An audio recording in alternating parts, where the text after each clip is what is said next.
ഇപ്പോൾ നമ്മുടെ പാലക്കാട് നിന്നുള്ള നിയമസഭാംഗം രാഹുൽ മാങ്കൂട്ടത്തിൽ പാലക്കാട് എത്തിയിട്ടുണ്ട്. അതിന് തത്സമയ ദൃശ്യമാണ് പ്രേക്ഷകർ കാണുന്നത്. പ്രേക്ഷകർ എന്നോട് ചോദിക്കുന്നൊരു ചോദ്യം ഉണ്ടാകും, അദ്ദേഹത്തിൻ്റെ മണ്ഡലത്തിൽ രാഹുൽ മാങ്കൂട്ടത്തിൽ എത്തുന്നത് വലിയൊരു വാർത്തയാണോ എന്ന് ചോദിച്ചാൽ ഇപ്പോഴൊരു വാർത്തയാണ്. കുറച്ച് ദിവസമായി അദ്ദേഹം മണ്ഡലത്തിൽ പോയിട്ട്. ഐഷത്തുൽ ഷംന നമുക്കൊപ്പം ചെയ്യുന്നു. Aishathul Shamna, good morning. Good morning, പറയൂ ഷംന.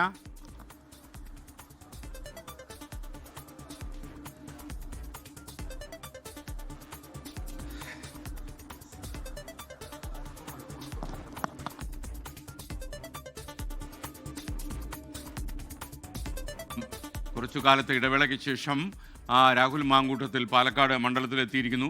അടൂരിലെ അദ്ദേഹത്തിൻ്റെ വീട്ടിൽ പോയിട്ടാണ് പാലക്കാട് നിന്നുള്ള കോൺഗ്രസ് പ്രവർത്തകർ മണ്ഡലത്തിലേക്ക് വരുന്ന കാര്യമൊക്കെ ചർച്ച ചെയ്തത്. അപ്പോൾ തന്നെ തീരുമാനമായി എന്നാണ് എൻ്റെ വിശ്വാസം. ഷാബി പറമ്പിലിനെ പോലുള്ള സുഹൃത്തുക്കളൊക്കെ തന്നെ രാഹുലിനെ മണ്ഡലത്തിൽ എത്താൻ പ്രേരിപ്പിച്ചിരുന്നു. വി കെ ശ്രീധരൻ എം പിയും ഇക്കാര്യം പറഞ്ഞിരുന്നു. ആയിഷത്തുൽ ഷംന, നമ്മുടെ ഷംന, സ്വന്തം ഷംന ചേരുകയാണ്. ഷംന, ഇടയ്ക്ക് വിളിച്ചിട്ട് കേൾക്കുന്നില്ലായിരുന്നു, വെളിപ്പാടകലെ ഇല്ലേ? വെളിപ്പാടകലെയുണ്ട്, ചെറിയൊരു ഓട്ടത്തിലായിരുന്നു ഇപ്പോൾ ഒരുപാട് വിവാദങ്ങൾക്കും ആരോപണങ്ങൾക്കും ഒക്കെ ശേഷം ഇപ്പോൾ ഇതാ പാലക്കാടിൻ്റെ MLA മണ്ഡലത്തിൽ തിരിച്ചെത്തിയിരിക്കുകയാണ്. 38 ദിവസത്തിന് ശേഷമാണ് രാഹുൽ ഇപ്പോൾ മണ്ഡലത്തിൽ തിരിച്ചെത്തുന്നത്. കഴിഞ്ഞ മാസം ഓഗസ്റ്റ് 17-ാം തീയതിയാണ് രാഹുൽ അവസാനമായി മണ്ഡലത്തിൽ നിന്നും പോകുന്നത്. അതിനുശേഷം ശ്വാസമൊക്കെ നിർത്തി ആ ഓട്ടത്തിൻ്റെ അണയ്ക്കുന്ന കണ്ട പ്രേക്ഷകർ എന്നെ ചീത്ത പറയും. അതുകൊണ്ട് അണപ്പൊക്കെ നിർത്തി ഒന്ന് സമാധാനത്തോടെ പറഞ്ഞോളൂ, കുഴപ്പമില്ല. രാഹുൽ മാങ്കൂട്ടത്തിൽ പാലക്കാടെത്തിയ വാർത്തയുമായിട്ടാണ് ഷംന നമുക്കൊപ്പം ചേർന്നത്. കുറച്ച് ദൂര സ്ഥലത്ത് നിന്ന് ഓടി വന്നുകൊണ്ടാണ് ഷംന അണച്ചതെന്ന് എനിക്ക് മനസ്സിലാക്കുന്നു. അണപ്പ് തീരുമ്പോൾ ഷംനയ്ക്ക് തുടങ്ങാം, ഞാൻ നിർത്തും. ഓക്കെ, ഷംന പറഞ്ഞോളൂ. തീർച്ചയായും അങ്ങനെ 38 ദിവസത്തിന് ശേഷം രാഹുൽ മാങ്കൂട്ടത്തിൽ MLA പാലക്കാട് തിരിച്ചെത്തിയിരിക്കുന്നു, മണ്ഡലത്തിൽ തിരിച്ചെത്തിയിരിക്കുന്നു. ഒരുപാട് വിവാദങ്ങൾക്കും ആരോപണങ്ങൾക്കും ഒക്കെ ശേഷം ആണ് ഇപ്പോൾ തിരിച്ചെത്തിയിരിക്കുന്നത്. ഇവിടെ കോൺഗ്രസിൻ്റെ മണ്ഡലം പ്രസിഡന്റ് ആയിരുന്ന സേവ്യറിൻ്റെ സഹോദരൻ മരണപ്പെട്ടിരുന്നു.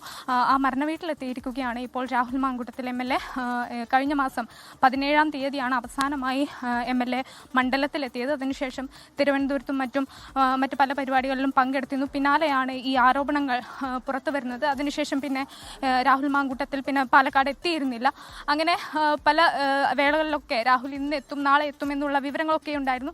ഒടുക്കം ഇതാ രാഹുൽ മാങ്കൂട്ടത്തിൽ MLA പാലക്കാട് മണ്ഡലത്തിൽ തിരിച്ചെത്തിയിരിക്കുന്നു. ഉടൻ തന്നെ ഇനി MLA ഓഫീസിലേക്ക് നീങ്ങും, അവിടെ വെച്ച് മാധ്യമങ്ങളെ കാണുമെന്നൊരു വിവരം കൂടിയുണ്ട്.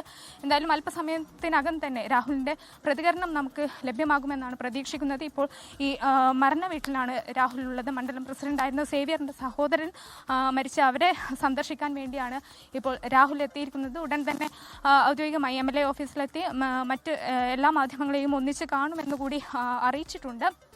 എന്തായാലും അങ്ങനെ വലിയൊരു വിവാദങ്ങൾക്ക് ശേഷം, ആരോപണങ്ങൾക്കൊക്കെ ശേഷം ഇപ്പോൾ MLA തിരിച്ചെത്തിയിരിക്കുന്നു. നേരത്തെ തന്നെ ഈ മണ്ഡലത്തിൽ എത്തിയിരുന്നില്ല എങ്കിൽ പോലും പല ഘട്ടങ്ങളിലും നിയമസഭയിൽ ചർച്ച നടക്കുന്ന ഘട്ടങ്ങളിലൊക്കെ മണ്ഡലത്തിലെ പല ആവശ്യങ്ങളും ഉന്നയിച്ചുകൊണ്ട് നിയമസഭയിലേക്ക് സ്പീക്കറിന് കത്ത് അയച്ചിരുന്നു. മണ്ഡലത്തിലെ റവന്യൂ വിഭാഗവുമായി ബന്ധപ്പെട്ട അത്തരത്തിലുള്ള ചർച്ചകളൊക്കെ സഭയിൽ ഉന്നയിക്കണമെന്നാവശ്യപ്പെട്ടുകൊണ്ട് കത്ത് നൽകിയിരുന്നു.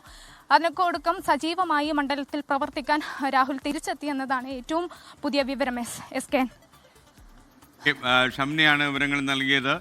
പാലക്കാട് മണ്ഡലത്തിലേക്ക് രാഹുൽ മാങ്കൂട്ടത്തിൽ എത്തി എന്നുള്ളതാണ് വിവരം.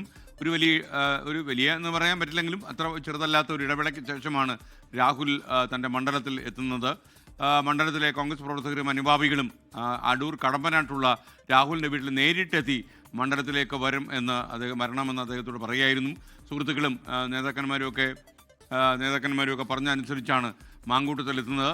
ലോകത്തെവിടെയായാലും ഏത് സമയത്തും 24 വാർത്തകളും ഓഗ്മെന്റഡ് റിയാലിറ്റി പാക്കേജുകളും എക്സ്പ്ലെയിനറുകളും വിശദമായി കാണാൻ ഞങ്ങളുടെ YouTube ചാനൽ നിങ്ങൾക്ക് സബ്സ്ക്രൈബ് ചെയ്യാം.